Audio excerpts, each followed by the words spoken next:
नमस्कार दोस्तों, उम्मीद है आप अच्छे होंगे, आपका पढ़ाई बढ़िया तरीके से चल रहा होगा। दोस्तों, जैसा आप पिछले वीडियो में देख चुके हैं कि हमारी EBS की एक श्रृंखला चल रही है जिसमें MP टेट, UP टेट एवं AL टेट एग्जाम का EBS कंप्लीट करवाया जा रहा है। ये उसी श्रृंखला की अगली वीडियो है जिसमें दोस्तों हम देखेंगे संबंध एवं रिश्तेदारी, यानी कि आपके सिलेबस में जो परिवार और मित्र चैप्टर है उसी का एक टॉपिक रहेगा आपका संबंध और रिश्तेदारी। तो दोस्तों, बिना देर किए हुए आगे चलते हैं हम संबंध और रिश्तेदारी में। आप जैसा देख रहे हैं, पहला हमारा शब्द रहेगा इसमें संबंध और दूसरा शब्द रहेगा दोस्तों रिश्तेदारी। आप सभी इनसे परिचित हैं, कहीं ना कहीं इनसे एक दूसरे से बंधे हुए हैं हम और आप, है ना। जितने भी लोग हैं सभी संबंधों और रिश्तेदारियों से जुड़े हुए हैं। संबंधों और रिश्तेदारियों को भावनात्मक रूप से हम समझते हैं, लेकिन भावनात्मक रूप से हम समझते हैं। आपसे यदि कहा जाएगा क्या आप रिश्तेदारी जानते हैं, तो आपके दिमाग में तुरंत आएगा हाँ रिश्तेदारी जानते हैं। लेकिन यदि उसको परिभाषा के रूप में व्यक्त करने का समय आया तो एक बार जरूर होगा कि इसमें क्या लिखें, क्या व्यक्त करें।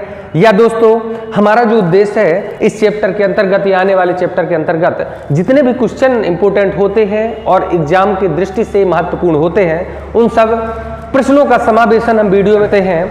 तो आप देखिए और समझिए। दोस्तों, सबसे पहला शब्द लेंगे हम संबंध। तो दोस्तों, संबंध को यदि डेफिनेशन के रूप में देखा जाएगा तो डेफिनेशन होगी कि संबंध वह बुनियाद है जिसमें दो या दो से अधिक लोग खून, विवाह एवं भावनाओं के आधार पर एक दूसरे से जुड़े रहते हैं। यानी कि हमारे जो संबंध है वो कहीं ना कहीं खून से या हमारे विवाह से या हमारे भावना से जुड़े हुए हैं। जैसे दोस्तों मैं बात करूं कि मित्र और समाज हमारे भावनाओं से जुड़े हुए हैं। खैर, भावना से तो माता पिता भी हैं, भावना से भाई बहन भी हैं, सभी लोग भावना से हैं, लेकिन इनको हम रक्त संबंध में देख लेंगे। यानी कि खून से जहां पर रिलेशन है, खून से जहां पर जुड़ाव है, वो संबंध में होगा क्या, ब्लड रिलेशन। और दोस्तों, जहां पर हमारा संबंध विवाह के द्वारा निर्मित होता है, यानी कि आप देखिए कि यदि किसी का शादी हो रहा है, उसकी पत्नी अब उसके विवाह संबंधियों में आएगी, उसकी पत्नी उसके विवाह संबंधियों में आएगी, ना कि उसके खूनी संबंध में आएगी, ना कि उसके ब्लड रिलेशन में आएगी। दोस्तों, जैसे कि बुआ है हमारी, तो पहले तो ये हमारा इससे खूनी संबंध था, लेकिन दोस्तों जब इनका बुआ जी का शादी दूसरे घर में कर दिया गया तो अब ये हमारे वैवाहिक संबंधों में आ जाएंगे। अब ये हमारे खूनी संबंधों में नहीं रह जाएंगे, ब्लड रिलेशन में नहीं रह जाएंगे। तो दोस्तों, इसमें थोड़ा सा गौर करिए। एक बार फिर हम पढ़ते हैं, संबंध वह बुनियाद है जिसमें दो या दो से अधिक लोग खून, विवाह और भावनाओं के आधार पर एक दूसरे से जुड़े रहते हैं। उम्मीद है ये संबंध आपको समझ में आया होगा। इसके बाद दोस्तों, रिश्तेदारी की बात करने से पहले हम सीधा तौर पर देखेंगे कि इसके प्रकार कितने हैं, संबंध के प्रकार कितने हैं, संबंध कितने प्रकार से होते हैं। और दोस्तों, पूरे इस टॉपिक में जो पॉइंट आपको ध्यान देना है वो ये है, जहां पर मैंने लिखा हुआ है कि सबसे पहले संबंधों के प्रकार आते हैं कि संबंध कितने प्रकार के हैं, फिर कौन सा संबंधी किस प्रकार के संबंध में आता है। इस प्रकार के क्वेश्चन पूछे जाते हैं। तो हम आपको बताएं कि संबंधों का बालक पर क्या असर पड़ता है। इसको अपन देखें तो देखेंगे कि बालक पर, सभी संबंधियों का बालक के व्यक्तित्व पर असर पड़ता है, किंतु ये थोड़ा सा यहां ध्यान देने लायक है, किंतु परिवार के प्रमुख सदस्यों का गहरा असर पड़ता है। यहां पर परिवार के प्रमुख सदस्यों से आशय है माता पिता, भाई बहन आदि से है, लेकिन सभी संबंधियों से है, सभी संबंधियों का आशय यहां पर जितने भी रिश्तेदार हैं उनसे है। दोस्तों, बालक का सीधा संबंध इनसे रहता है और भावनात्मक रूप से और विचार रूप से बालक इससे प्रेरित होता है और बालक पर इसका सीधा प्रभाव पड़ता है। जैसे आप देखेंगे कि मम्मी पापा यदि किसी बालक के चिड़चिड़े स्वभाव के हैं, बालक को मारते हैं, डांटते हैं, खेलने नहीं जाने देते, उसको हर चीज में टोकते हैं, बाहर नहीं निकलने देते, तो बालक भीरू प्रवृत्ति का हो जाता है, उसके व्यक्तित्व का विकास नहीं हो पाता है। तो डायरेक्ट रूप से जो उसके प्रमुख सदस्य हैं उनका तो प्रभाव पड़ता ही है, साथ में बालक के जितने भी रिश्तेदार हैं, सगे संबंधी हैं, उनका भी प्रभाव पड़ता है। यानी कि बालक देखेगा कि ये इंसान किस प्रवृत्ति का है, कोई इंसान गुस्सा वाली प्रवृत्ति का है, कोई प्रेम वाली प्रवृत्ति का है, तो बालक जैसा संबंध पाएगा वैसा ही उसकी मानसिक वृत्ति बढ़ेगी, मानसिक प्रवृत्ति बढ़ेगी। तो दोस्तों इसको आप ध्यान रखिएगा कि बालक के व्यक्तित्व पर संबंधियों का सीधा असर पड़ता है, लेकिन प्रमुख सदस्यों का गहरा असर पड़ता है। ये दो फैक्ट आपको याद ही रखने हैं यदि ये टॉपिक अच्छे से कवर करना है तो। इसके बाद यदि दोस्तों संबंधों के प्रकारों पर चर्चा करें तो संबंध को मुख्यतः दो प्रकार से बांटा जाएगा, मुख्यतः दो प्रकार से बांटा जाएगा। तो दोस्तों यदि पेपर में आपके आता है कि संबंधों को कितने प्रकार में बांटा गया है, तो आप सीधा सा आंसर लगाइएगा दो। और वो दो प्रकार कौन कौन से हैं कि पहला वैवाहिक संबंध और दूसरा होगा समरक्त संबंध। लेकिन कई लेखकों ने अन्य संबंध को भी माना है, वो होगा भावनात्मक संबंध, जिससे हमारे मित्र, समाज और पड़ोसी जुड़े रहते हैं। लेकिन भावनात्मक रूप से ये भावना पॉजिटिव भी हो सकती है, निगेटिव भी हो सकती है। यानी कि हमारे पड़ोसियों से हमारी दुश्मनी भी हो सकती है और हमारे पड़ोसियों से हमारी मित्रता भी हो सकती है। लेकिन दोस्तों ये जो दो प्रकार है, इनकी यदि हम बात करें तो देखेंगे कि पहला देखेंगे कि समरक्त संबंध।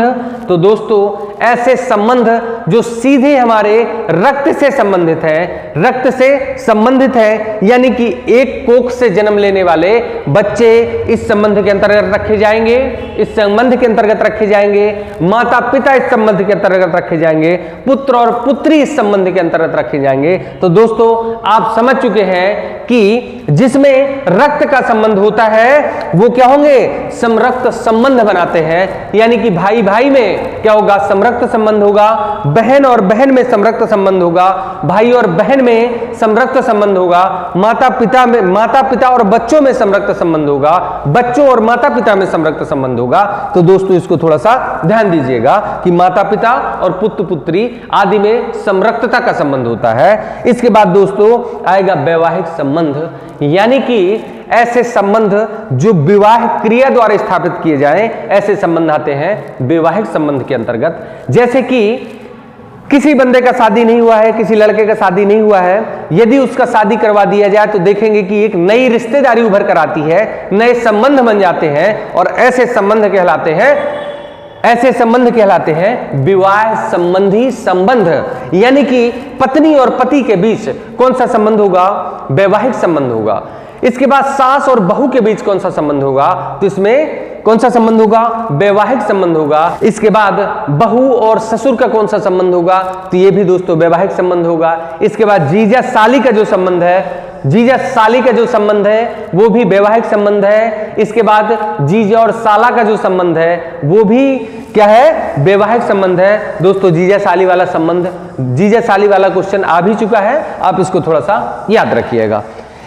तो वैवाहिक संबंध और समरक्त संबंध के बाद आता है भावनात्मक संबंध। तो आप पहले ही चर्चा कर चुके हैं कि मित्र, समाज और पड़ोसी हमारे भावनात्मक संबंध के अंतर्गत आते हैं। एक चीज और यहाँ पर गौर करने लायक है दोस्तों कि समरक्त संबंध जो है वो सामाजिक स्वीकृति संबंध माना जाता है। तो इसको याद रखिएगा, सीटेट का एक आया हुआ क्वेश्चन है। तो जो हमारा समरक्त संबंध है वो सामाजिक स्वीकृति वाला संबंध है, या जिसको सामाजिक स्वीकृति मिली हुई है। इसके बाद दोस्तों मैं एक नोट यहां पर लिखा हुआ है और क्वेश्चन यहां से घुमा, यदि उसको क्वेश्चन घुमाना है तो यहां से क्वेश्चन पूछा जाता है। क्वेश्चन कई बार रिपीट भी हो चुका है, आप इसको थोड़ा सा ध्यान दीजिएगा कि गोद लिया हुआ बच्चा किस संबंध में आता है। बहुत बढ़िया क्वेश्चन है, आप इसको नोट डाउन जरूर करिएगा। तो गोद लिया हुआ बच्चा समरक्त संबंध के अंतर्गत आता है, या समरक्त संबंध के अंतर्गत रखा जाता है, समरक्त संबंध के अंतर्गत रखा जाता है। उम्मीद है दोस्तों आपको यह समझ में आया होगा। एक बार फिर यदि रिपीट करें तो संबंध वह बुनियाद है जिसमें दो या दो से अधिक लोग खून विवाह और भावना के रूप में आपस में एक दूसरे से जुड़े रहते हैं। यदि हम संबंधों के प्रकार की चर्चा करें तो हमने संबंधों को तीन प्रकार से विभाजित किया है। पहला वैवाहिक संबंध, जिसमें व्यक्ति विवाह के द्वारा संबंधों को स्थापित करता है, वो वैवाहिक संबंध होते हैं। जिसमें व्यक्ति रक्त संबंध के द्वारा जुड़ा रहता है या रक्त रिलेशन के द्वारा यानी कि खून से जुड़ा रहता है, ऐसे संबंध बनाते हैं, ऐसे संबंध को कहते हैं समरक्त संबंध। और दोस्तों जो तीसरा है वो है भावनात्मक संबंध, यानी कि हमारे पड़ोसी यानी कि हमारे मित्र और समाज के व्यक्ति हमसे भावनात्मक रूप से जुड़े रहते हैं, इसलिए यह होगा भावनात्मक संबंध। यदि पेपर में आता है कि संबंध के कितने प्रकार हैं तो आप लगाएंगे सीधे तौर पर 2 प्रकार है, लेकिन यदि कभी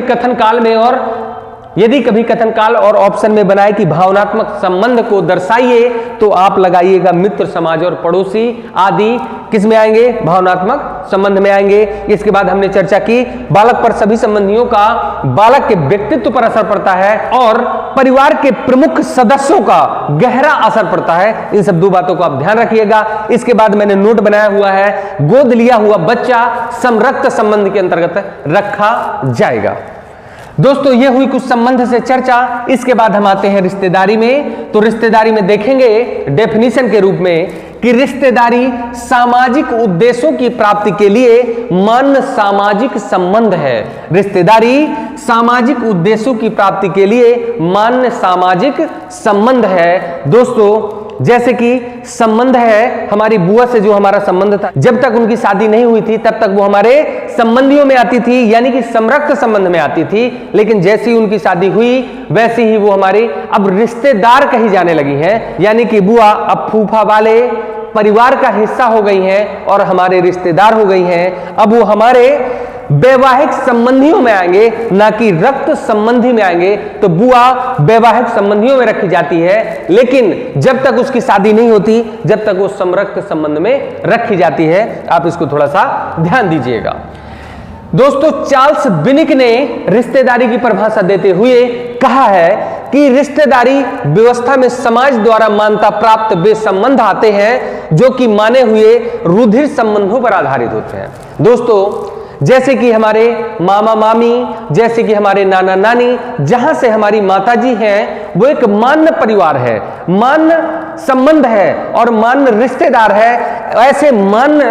ऐसे मान्य संबंध को हम रिश्तेदारी कहेंगे, ऐसे मान्य संबंध को हम रिश्तेदारी कहेंगे। जैसे कि बुआ की शादी हमारे हुई और फूफा के घर में जाती है, तो फूफा का जो परिवार होगा वो एक मान्य परिवार होगा, मान्य रुधिर परिवार होगा, और उस परिवार में हमारी रिश्तेदारी यदि हुई है तो हमारी क्या कहलाएगी, रिश्तेदारी कहलाएगी। तो दोस्तों पूरे समाज में आप देखेंगे कि फूफा, बुआ, मामा, मामी, नाना, नानी, जीजा आदि का विशेष महत्व होता है। तो दोस्तों ये हुआ रिश्तेदारी के बारे में थोड़ा सा चर्चा।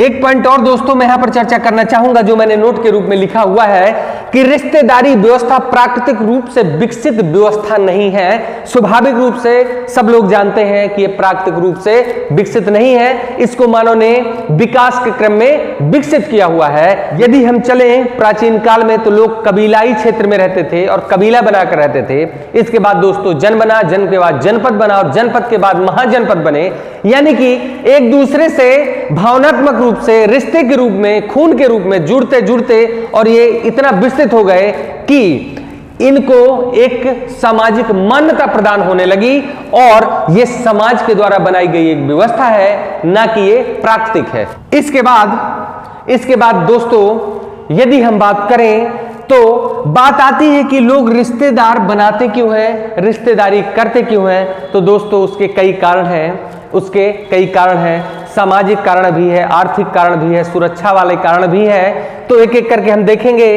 कि इसके महत्व क्या क्या है। तो हमने ए नंबर लिखा हुआ है कि इसका आर्थिक महत्व होता है, यानी कि दोस्तों यदि किसी रिश्तेदार पर आपत्ति आ जाती है, आर्थिक संकट आ जाता है, तो सारे रिश्तेदार मिल करके थोड़ा थोड़ा सहयोग कर करके सामने वाले को उभार देते हैं, इसलिए रिश्तेदारी का आर्थिक महत्व होता है। दोस्तों इसके बाद यदि बी नंबर की चर्चा करें तो होगा राजनीतिक हितों की पूर्ति, यानी कि समाज में रिश्तेदार इकट्ठे होकर उस व्यक्ति को सामाजिक मान्यता दिलवाते हैं और राजनीति में बढ़ चढ़कर हिस्सा लेकर उसका सहयोग करने का काम करते हैं। तो दोस्तों आर्थिक और राजनीतिक हितों की पूर्ति के लिए भी रिश्तेदारी व्यवस्था बनाई गई है, ये रिश्तेदारी की जाती है। इसके बाद सी नंबर पर देखें तो दोस्तों विषम परिस्थितियों की सुरक्षा या विषम परिस्थितियों में सुरक्षा। दोस्तों यदि हम चर्चा करें तो देखेंगे कि यदि किसी प्रकार का संकट आ जाता है, किसी प्रकार का संकट आ जाता है रिश्तेदारों पर तो तुरंत लोग दौड़े चले जाते हैं, तुरंत दौड़े चले जाते हैं। चाहे वो लड़ाई झगड़ा वाला संकट हो, चाहे वो खान पान वाला संकट हो, चाहे वो आर्थिक संकट हो, हर प्रकार के संकट में रिश्तेदार ही अहम भूमिका निभाते हैं उसकी सहायता करने में। तो विषम परिस्थितियों में भी सुरक्षा प्रदान करती है कौन? रिश्तेदारी। इसके बाद दोस्तों भावनात्मक जुड़ाव तो रहता ही है, लेकिन जरूरी नहीं हर रिश्तेदार से भावनात्मक जुड़ाव हो। किसी से हो सकता है हमारा झगड़ा हो जाए और उससे मनमुटाव हो जाए तो हमारा भावनात्मक विचार उससे अलग हो जाता है, अलग थलग हो जाता है, लेकिन कहीं ना कहीं भावना तो जुड़ी ही रहती है। भले ही भावना हमारी नेगेटिव की जुड़ जाए, भले ही उसको हम गलत दृष्टि से देखें, लेकिन भावना तो उससे जुड़ी ही है, भावना तो उससे जुड़ी ही रहती है। लेकिन ज्यादातर दोस्तों देखा गया है कि रिश्तेदारी में अच्छी भावना का जुड़ाव पाया जाता है। इसके बाद दोस्तों इतना ही काफी होगा इस संबंध और रिश्तेदारी टॉपिक से। इतने से ही क्वेश्चन घुमा फिरा कर दे दिए जाते हैं, आप इसको नोट डाउन कर लीजिएगा। इसके बाद हम यदि चर्चा करें तो एक नोट मैंने और लिखा हुआ है यहाँ पर, और ये परिवार से ही संबंधित है, परिवार और मित्र चैप्टर से ही संबंधित है, इसलिए इसको मैंने लिखना जरूरी समझा है। चूंकि एक बार क्वेश्चन पूछा भी जा चुका है तो आप इसमें ध्यान दीजिएगा कि 2007 में माता पिता एवं वरिष्ठ नागरिकों की देखरेख एवं कल्याण के लिए एक विधेयक 2007 में पारित किया गया था, है ना, जिसमें माता पिता अभिभावक की देखरेख के लिए संतानों को कानूनी रूप से बाध्य करता है ये अधिनियम। तो देखेंगे कि 2007 में एक अधिनियम पारित हुआ जिसका नाम माता पिता एवं वरिष्ठ नागरिक देखरेख एवं कल्याण विधेयक था, जो 2007 में पारित किया गया। इसमें सरकार ने अहम भूमिका निभाई, क्योंकि यह देखा गया कि आजकल एकल परिवार का प्रचलन बढ़ रहा है, यानी कि माता पिता की संपत्ति पर तो लड़का अपना हक जताता है कि मेरा ही है, लेकिन जब उनकी सेवा करने की बारी आती है तो वहां से अलग हो जाता है कि मैं सेवा नहीं करूंगा। इसी को देखते हुए सरकार ने यह विधेयक पारित किया कि अब आपको कानूनी रूप से उनकी देखरेख और सेवा करनी ही पड़ेगी। यदि आप नहीं करेंगे तो आपके खिलाफ एक्शन लिया जाएगा और आपको उनकी संपत्ति से बेदखल कर दिया जाएगा। दोस्तों देखने को भी मिलता है बहुत सारी जगहों पर कि माँ बाप को छोड़कर बच्चे शहरों की ओर पलायन कर जाते हैं, माँ बाप का कोई देखरेख नहीं हो पाता है और लास्ट टाइम उनका बहुत ही बुरा समय गुजरता है। तो दोस्तों ऐसा नहीं करना होता, क्योंकि एक भावनात्मक रूप से जुड़ा हुआ मुद्दा है, लेकिन जब लोग नहीं समझे तो सरकार को इस पर विधेयक पारित करना पड़ा। तो आप याद रखिएगा कि माता पिता एवं अभिभावकों के कल्याण एवं देखरेख के लिए विधेयक कब पारित किया गया, तो आप यह लगाइएगा 2007 में पारित किया गया। दोस्तों उम्मीद है आज का ये टॉपिक आपको समझ में आया होगा। इसके जस्ट बाद हम खेल और कार्य का शुरुआत करेंगे, खेल और कार्य चैप्टर के अंतर्गत प्रवेश करेंगे। लेकिन इसके पहले दोस्तों जितने हम वीडियो बना चुके हैं, जितने भी टॉपिक पढ़ चुके हैं, उस पर एक प्रश्न श्रृंखला आएगी, यानी कि इन चैप्टरों से, यानी कि इन टॉपिकों से जितने भी क्वेश्चन बन चुके हैं या क्वेश्चन बनने की संभावना है, उन सारे प्रश्नों का समावेशन करके एक वीडियो हम आपके लिए लेकर आएंगे, जो आपके लिए प्रैक्टिस का काम करेगा और आपके मनोबल को बढ़ाएगा, खासकर इस चैप्टर के लिए। तो दोस्तों मिलते हैं अगले वीडियो के साथ, तब तक के लिए धन्यवाद।